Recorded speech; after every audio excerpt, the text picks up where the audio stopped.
Hey. Hey friends. Welcome back. We're excited to be here. 29. All right, we're going to dive right in. Okay. All right, guys, welcome back. We are in episode 29. Today we're going to talk to you about, I'll start talking about my devotional time that I do with my kids, and then also just how we bring faith into our homeschool learning time. Yes, absolutely. And I will add in all my 2 cents. Yeah. And how we also incorporate faith and religion into our homeschool. Yeah, so we start our day with our devotional time. That's how our school day starts. And we do that at breakfast, around our breakfast table. And we just kind of gather and everybody comes, and that time varies, but it's usually about 8:30 or 9, depending on our morning. And around that time we do a prayer to start our day and a hymn, and then we'll read some scripture together. And then we have like a scripture that we're memorizing until we get it done. Each day we work on that. And then we have a poem, usually some sort of little motivational poem that we memorize together as well.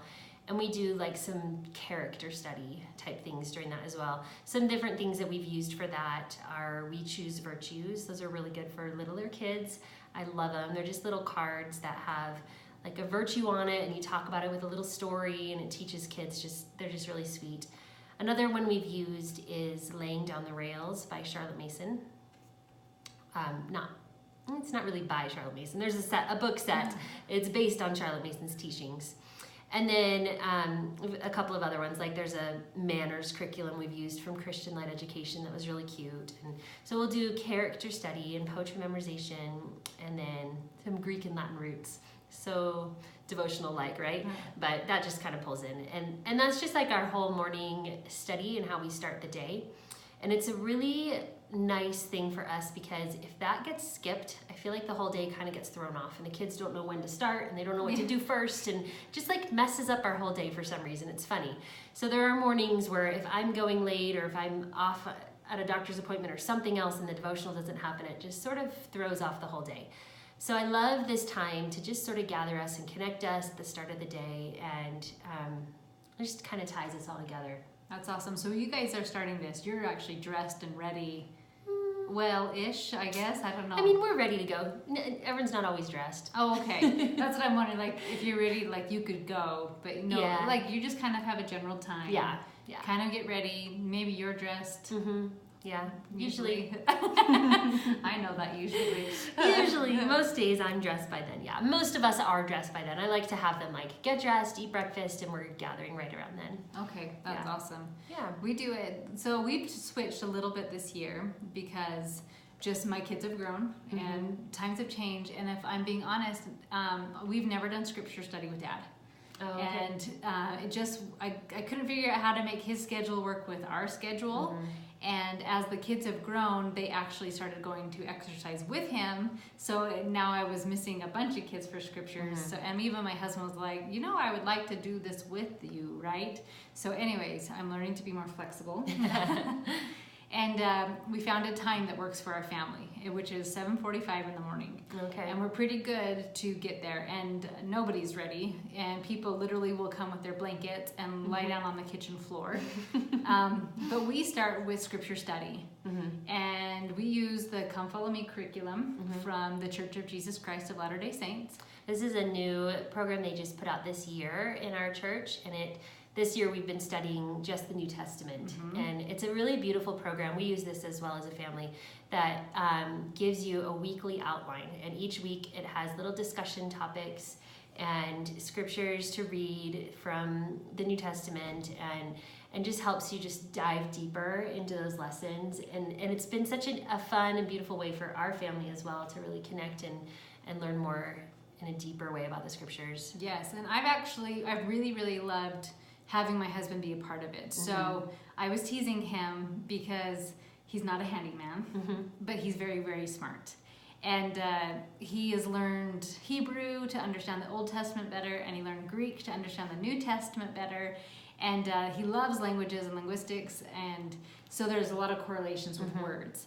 And as we study with him, it is so fun because he just is always studying the scriptures on his own. So he brings in so much insight, and it's so great because I know how to wing it, really well, right? And but my knowledge is kind of surface level with the scriptures, especially with the New Testament. And so I'll just look at him and I'm like, Johnny, what are your thoughts about this? That's awesome. And so I was teasing him and I said, hey, you may not be able to build anything, but when it comes to brains, baby, like you got the long stick. So short, that's long great. stick, right? Yes. So it's good to have him there. That's fun. Oh, it's so fun. And and I may have to have you link to a book of the New Testament where somebody took it and translated it directly from Greek into English. And that has been great because sometimes Paul's writings are jumbled, I feel like. Yeah. Like he to the them, to the person. And I just feel like all of us will look at each other and say, I don't know what he just said in the scripture. And so we have this book, I don't know the name of it, so she'll get it for you. To Carmen. But it's about the New Testament and it's translated directly from Greek into English. And so it is written in our vocabulary. That's cool. So I'll do that. And then we just do prayers right then and there. And then everybody goes and does their own thing and we come back and do something later. That's great. So that's similar to what we do, just simpler. And we do, so I do this alone without my husband. My husband leaves about 7 every morning. And so doing it together with him, this devotional wouldn't work well, but in the evening we do the Come Follow Me, like Megan mentioned also, and with my husband. And so the kids get that time with their dad as well. And I think it's great to be able to have dad in on those discussions because they definitely offer different insight than and a different perspective. Yeah, it's really good. So one of the biggest reasons I love homeschooling is just the ability to be able to add faith into any part of what we're learning. I think it's such a beautiful thing to incorporate your faith and your values into all types of learning. And so starting your day with a prayer and with scripture study has just been such a blessing for us, and I really miss it when we skip it. Like I feel like I said, it sort of throws off our day, but I really do think it just sort of brings the peace into the home and helps us just really be ready to learn. But I also think it helps my kids understand the values and what we find most important in our family just from the start of the day, you know. Yeah, we've had some amazing discussions. So we're not just sitting there reading the scriptures, which I have done, and I'm not against that, just so you know.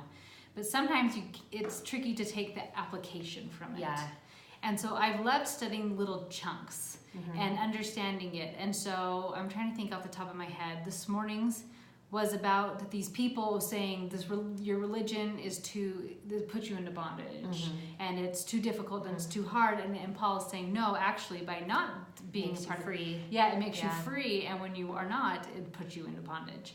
And so just having a great discussion about lifestyle choices that people have that actually do put them into bondage, so that there's real life application, like, okay, that's great, this happened down in 10 AD, or you know, and how does this apply to me in 2019? Right. And so taking it and saying, this is how it applies to you. This is what we believe, and this is why we believe it, and this is how it actually gives you more freedoms. Yeah, this is why it matters now in this day and age. Yeah, it's such a great thing.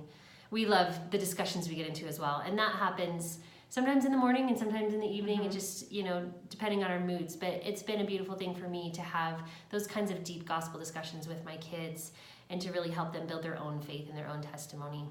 And you know what's funny is I'm always learning from my kids, and it's I just don't have the memory that my husband has. Right. And some of my kids are also given that gift of memory. And so it's funny because some of them will be like, Mom, don't you know this? I was like, no, but I'm loving that you're telling me because this is exciting. That's awesome. And so it's kind of fun as I have some older kids who have studied a different part of it that maybe I didn't grasp. Maybe I felt a different emotion than they felt, or they got a logic that I didn't get. So we're all sharing our ideas and our thoughts, and I have found it so magical. And it is a beautiful way to start your day. Yeah, it definitely is. So we've had people ask, I know Megan has had some people ask about how to study scriptures. Yes. And so I thought we could kind of tie that in a little here as well too, and what ways we study scriptures other than just reading them. And for myself, I use a lot of commentaries. You know, there's books that authors have written where they'll go through and write alongside the scriptures, they'll write, you know, their opinion, maybe not so much opinion, but like their description of what this means in their thoughts. I guess it is kind of a mix of opinion and truth in there, you know. But they're really helpful for me, and I've read many different ones from different authors, so you can get different perspectives as well. And that's one thing I like to do on my own, is use a study guide alongside as I'm reading for my own personal study. And the same thing with our kids. We've done similar things like that are, you know, geared towards younger kids as well. Yes, there are great picture books for scriptures that I really like. And one of my kids told me that's how he knew the story so well, is because he liked these picture books. The pictures were fun, and it's done in comic format, and they really liked those. I think one of the cute ladies that messaged me said, I am Christian, but I'm of a different faith. So how do I study? Because we talk about this Come Follow Me curriculum, and it is for any Christian faith, really, but yes, it is geared towards our church. Yeah. But some other really good ones, like Karen was saying, just some different types of books, are C.S. Lewis. I'm reading Mere Christianity right now. Such a good book, yeah. The Great Divorce. I loved that one. Yes. That one's honestly maybe one of my favorite C.S. Lewis books.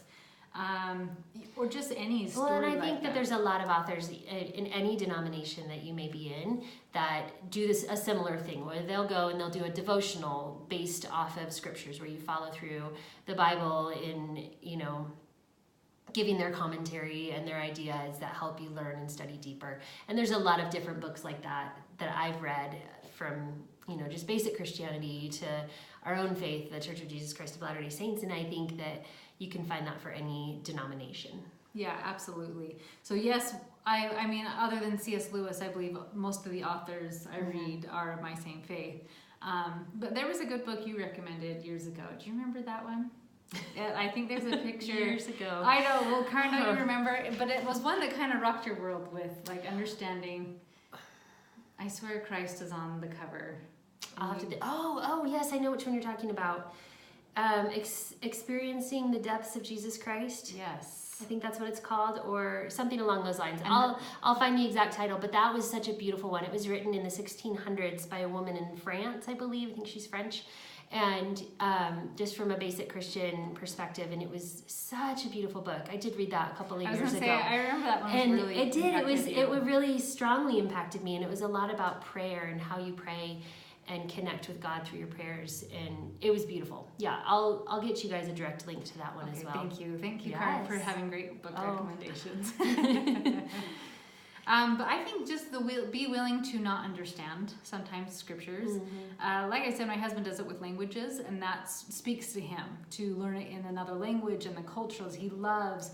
In the Old Testament, the culture of the Hebrews, and understanding that. And so why not surround yourself with somebody who really gets that and studies that way, and inviting them into a group, like, let's chat, let's have this Sunday scripture study, just so I can understand it through your eyes. Yeah, I think that's a wonderful thing. I've seen people doing that online, interfaith ones. That seems so cool to me, where everyone's studying the Bible, and there are several different denominations will come in and they'll discuss their perspective on those verses.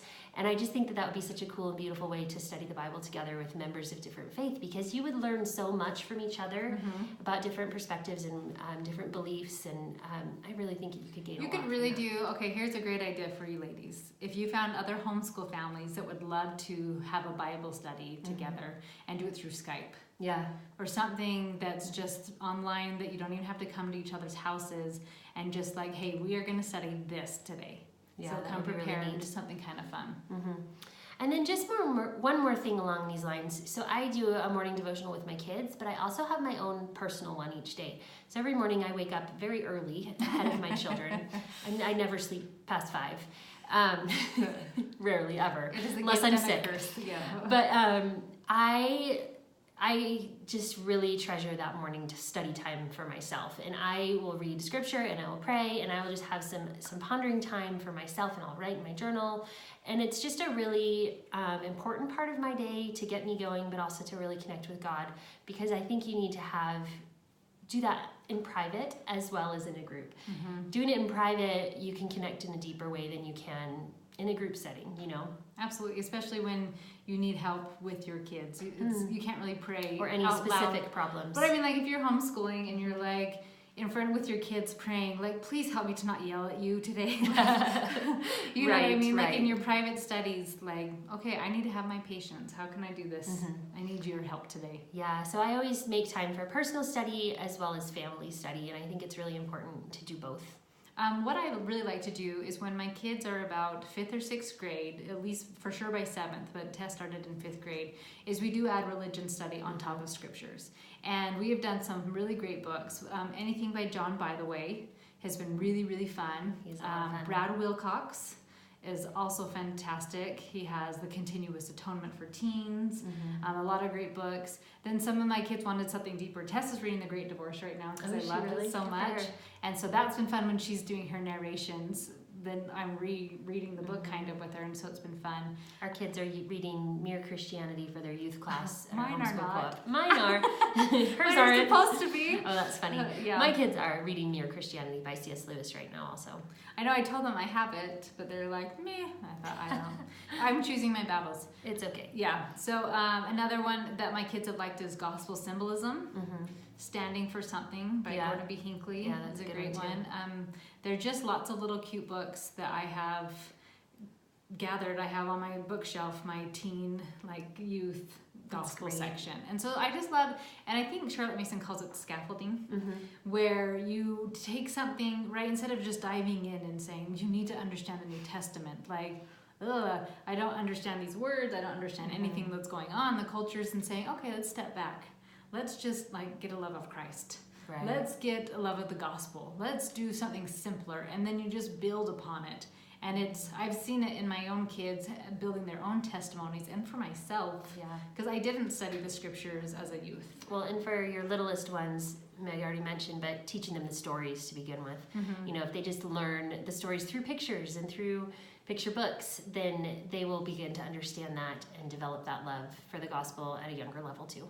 Yeah, so Brigham's, he's 3rd grade, and he's doing the good and the beautiful history, and it starts with Bible stories. Right, And so yeah. his biography is actually Jonah, and it's Jonah and the Whale. And it's really fun because it's really cute. It's a book recommended from The Good and the Beautiful. She doesn't even make you think. I love it. And I just bought it on Amazon, and it's super cute pictures, and it's the story of Jonah. And he is getting it so much more. Picture books, never underestimate the power of a picture book. Definitely. But so he's little and reading it, but the other kids will see it and like, oh, that looks cool, and they're skimming it and they understand, like, oh, I understand. Like, this is Jonah, right? Yeah. Like Jonah's one that most people know because of the whale, Yeah. right?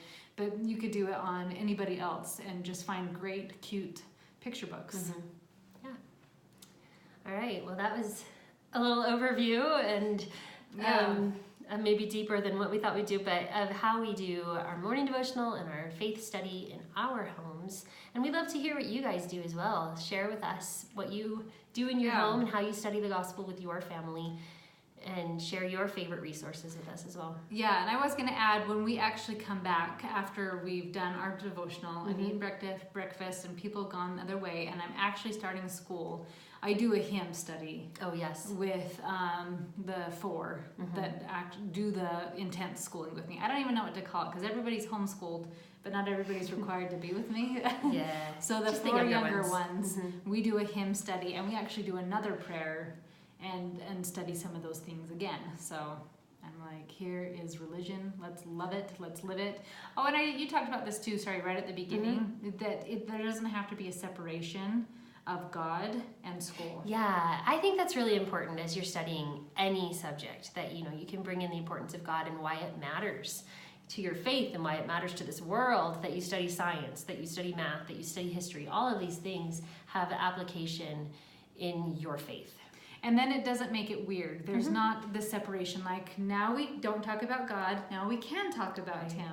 And instead it's like we always get to talk about Him, and we're always praying, and it's always, and it's, I don't want to sound like, because homeschoolers already have so many stereotypes, so I'm not trying to say like we're just being weird all day, like praying all day long, right? Like we're normal people. But I just think there's this underlying culture of, the whole reason is because of our religion and because of Christ and because of God and all those beautiful things. Yeah. Yeah. Yeah. All right. Thanks, Megan. Was that a rant? Was it? I was No, just it was excited. great. I like it. I'm glad you remembered to bring that up. It's Yes, I love that. Like my older kids, there's no separation. good. Yeah, and I love that too. Because you start saying like, oh, we don't talk about church here. Yeah, Don't well, and you offend can somebody. in the school system. So Yeah. And I love that we have the freedom to be able to do that. So. Absolutely.